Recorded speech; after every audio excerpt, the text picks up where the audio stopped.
উদ্যোগের সাথে লক্ষ্য করছি আমরা যখন এই কর্মসূচিগুলো পালন করে পৃথিবীতে বিভিন্নভাবে প্রেসার ক্রিয়েট করার জন্য আইন নির্মাণের উপর চেষ্টা করছি, তখন বাংলাদেশে বিচ্ছিন্ন কিছু জায়গায় কিছু ভাইদেরকে আমরা দেখতে পাচ্ছি দোকান পাটে হামলা করে লুটপাট করছে।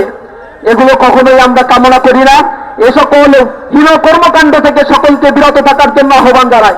পাশাপাশি আগামীকাল বাংলাদেশের প্রতিটি গুরুত্বপূর্ণ ভবনগুলোতে এবং বাসাবাড়ির বিল্ডিং এর সাথে প্যালেস্টাইনের পতাকা উত্তোলন করে আমরা প্যালেস্টাইনের গাজাবাসীদের জন্য সমর্থন জ্ঞাপন করার জন্য ইসলামী ছাত্র শিবির কর্মসূচি ঘোষণা করেছি। এরপর দিন আমরা বাংলাদেশে অবস্থিত দূতাবাসগুলোতে স্মারকলিপি প্রদান করব। তাদের কাছে আমরা আহ্বান জানাবো প্যালেস্টাইনের মানুষের পাশে দাঁড়ানোর জন্য। তাদের খাদ্য সংগ্রহ, তাদের সাধ্যের স্বাভাবিক প্রবাহ যেন ঠিক থাকে, এই রাষ্ট্রকে আবার পুনর্গঠন করার জন্য মুসলিম উম্মাহের কাছে আমরা উদাত্ত আহ্বান জানাবো। এরপর দিন আমাদের জেলা ভিত্তিক প্রতিটি জেলা শহরে মাস গ্যাদারিং প্রোগ্রাম রয়েছে। আমরা প্রতিটি জেলা শহর থেকে প্রতিবাদের ঝড় উঠাবো ইনশাআল্লাহ। আজকে আমরা যারা বিশ্ববাসী যাদেরকে সুশীল হিসেবে জানি, আজকের এই সুশীলরা সেই অবৈধ আগ্রাসনকে, সেই এথনিক ক্লিনজিংকে, সেই গণহত্যাকে তারা বৈধতা দিয়েছে।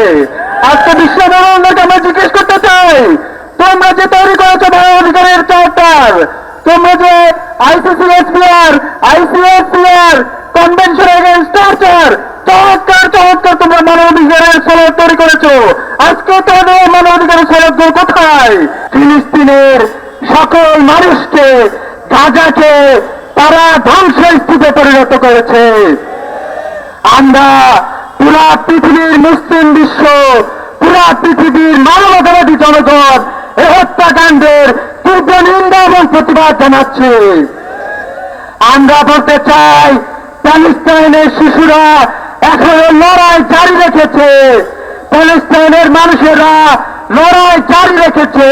এই লড়াই তারা জারি রাখবে ইনশাআল্লাহ। পৃথিবীর প্রতিটি অনাচে কানাচে মুসলমানরা প্রতিবাদ জানাচ্ছে। তারই অংশ হিসেবে বাংলাদেশ ইসলামী ছাত্র শিবির সপ্তাহব্যাপী এই জায়নিজমের বিরুদ্ধে কর্মসূচি ঘোষণা করেছে। সেই কর্মসূচির অংশ হিসেবে আজ বাংলাদেশের সকল মহানগর শাখায় এই বিক্ষোভ সমাবেশ অনুষ্ঠিত হচ্ছে।